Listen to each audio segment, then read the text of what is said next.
नमस्कार। आज हम स्त्री अस्मिता विमर्श की संकल्पना पर विचार मंथन करेंगे।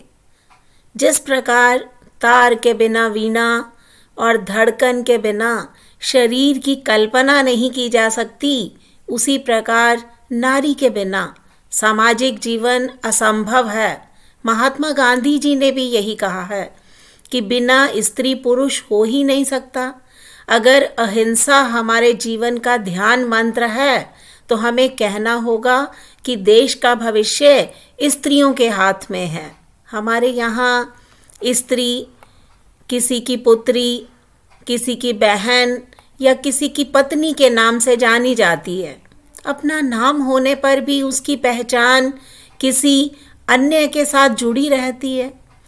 लड़की के जन्म से ही जमाल घुट्टी की तरह यह संस्कार डाला जाता है कि सीमंतनी उपदेश पढ़कर सिमोन दी बुवा का सेकंड सेक्स मन में उतारकर ताराबाई शिंदे के लेख, महाश्वेता देवी का साहित्य, तस्लीमा नसरीन की रचनाएं और मैत्रेयी पुष्पा के उपन्यासों को शयन कक्ष में सजाकर अगर नारी का चेहरा बदलता है तो नारी की वास्तविक स्थिति जानकर तो पवित्र रेखाएं चरमरा उठेंगी।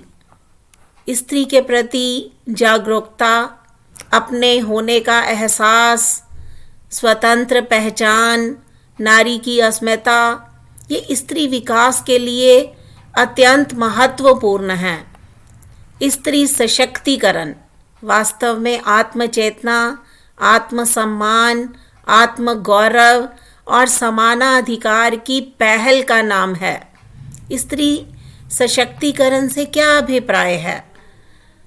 पुरुष के समान अधिकार, स्त्री के प्रति विवेक मूलक दृष्टिकोण, चयन व नकारने की स्वतंत्रता से है।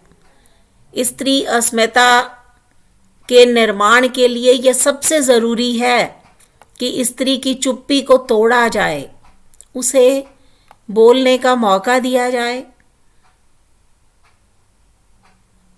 स्त्री जब बोलती है तो अपने भावों को ही अभिव्यक्त नहीं करती, वो संसार को नए सिरे से सृजित करती है। स्त्री जब बोले तो चुप्पी टूटती है।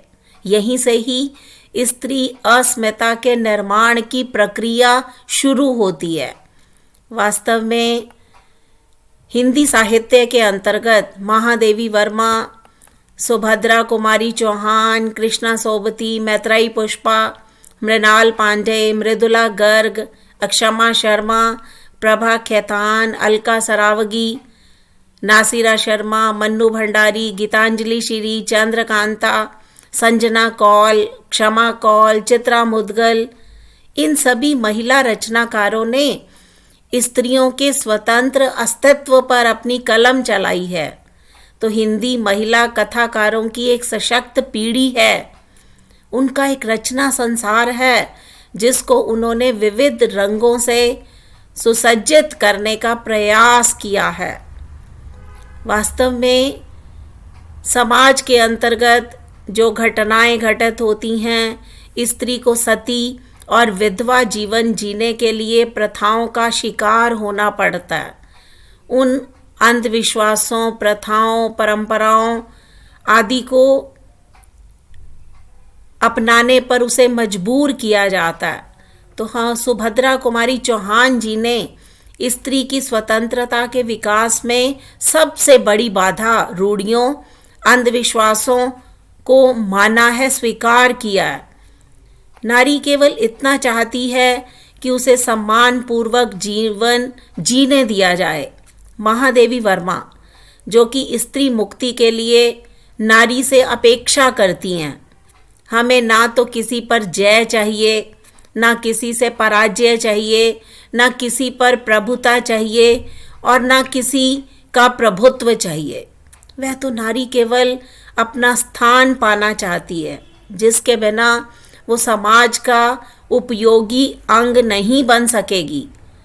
तो महिला सशक्तिकरण की अनोखी मिसाल के रूप में महादेवी वर्मा जी ने स्त्री मुक्ति के संदर्भ में उसे समाज का उपयोगी अंग बनाने के लिए अपनी अवधारणा प्रकट की है। मैत्रेयी पुष्पा, जो कि स्त्री के लिए आत्मनिर्माण के अधिकार की वकालत करती हैं।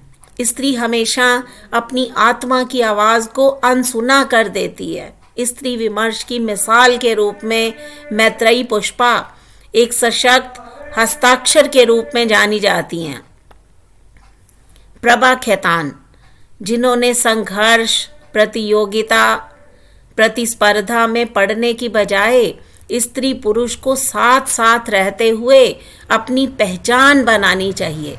स्त्री और पुरुष के साथ साथ पहचान बनाने की दिशा में प्रभा खेतान जी ने अपनी आवाज़ को बुलंद करना चाहा है। नासिरा शर्मा, जो कि अपनी कथनी और करनी में आकाश पाताल का अंतर नहीं रखती, अपितु उनमें एक रूपता का आभास कराती हैं। जब नासिरा शर्मा जी की बेटी की शादी पर लड़के वालों ने कहा कि मैं बारातियों का किराया नहीं दूंगी, अगर लड़की दी है, लड़की लेनी है तो अपने बलबूते पर आइए, दहेज नहीं दूंगी, ऐसी कोई हरकत नहीं करूंगी जिसके खिलाफ मैं लिखती और बोलती भी हूँ, सिर्फ लड़की दूंगी। तो उन्होंने अपनी कथनी और करनी में सामंजस्य स्थापित करके अपनी लेखनी के माध्यम से हमें यह आभास कराने का प्रयत्न किया है कि स्त्री की अस्मिता का हमें संरक्षण करना चाहिए। जब हम अलका सरावगी की बात करते हैं तो उन्होंने बौद्धिक क्षमताओं से संपन्न स्त्री और पुरुष के समान परिवार और समाज के विकास में अपनी सहभागिता को उन्होंने प्रसिद्ध किया है, सिद्ध करना चाहा है। तो संभवतः ये माना जाता है कि मृदुला गर्ग ने भी आत्म सार्थकता की तलाश में स्त्री सशक्तिकरण की मिसाल प्रस्तुत करनी चाहिए है, और संभवतः यही माना जाता है कि उन्होंने अपनी विचारधारा को स्त्री अस्मिता के संदर्भ में प्रस्तुत करने की कोशिश की है। तो हम यही मानते हैं कि विमर्श महिला रचनाकारों की शक्ति है, और पिछले 2 दशकों से विमर्श की संकल्पना साहित्य मीमांसा में प्रयुक्त हो रही है। महिला रचनाकारों ने अपने अनुभवों और अपनी आंखों देखी घटनाओं के माध्यम से सामाजिक व्यवस्था पर चोट पहुंचानी चाहिए है, और प्रखर व मुखर होकर उनके पात्र हमेशा से ही कथाकारों का कथ्य बनते रहे हैं। और यही माना जाता है कि साहित्य में अस्मिता विमर्श की जो मीमांसा है वो एक चुनौतीमय कदम है, जिसमें बाहरी जगत के साथ साथ अंतर जगत की कथा प्रतिबिंबित होती है। जब इन महिला रचनाकारों के उपन्यासों और कहानियों के माध्यम से हम स्त्री अस्मिता के विभिन्न उदाहरणों, लक्षणों और उनके सिद्धांतों पर विचार विमर्श करते हैं, तो वास्तव में इसी स्त्री अस्मिता विमर्श की संकल्पना से व्यक्तिगत, सामाजिक और वैश्विक प्रगति की दिशा हमारे सामने स्पष्ट हो जाती है।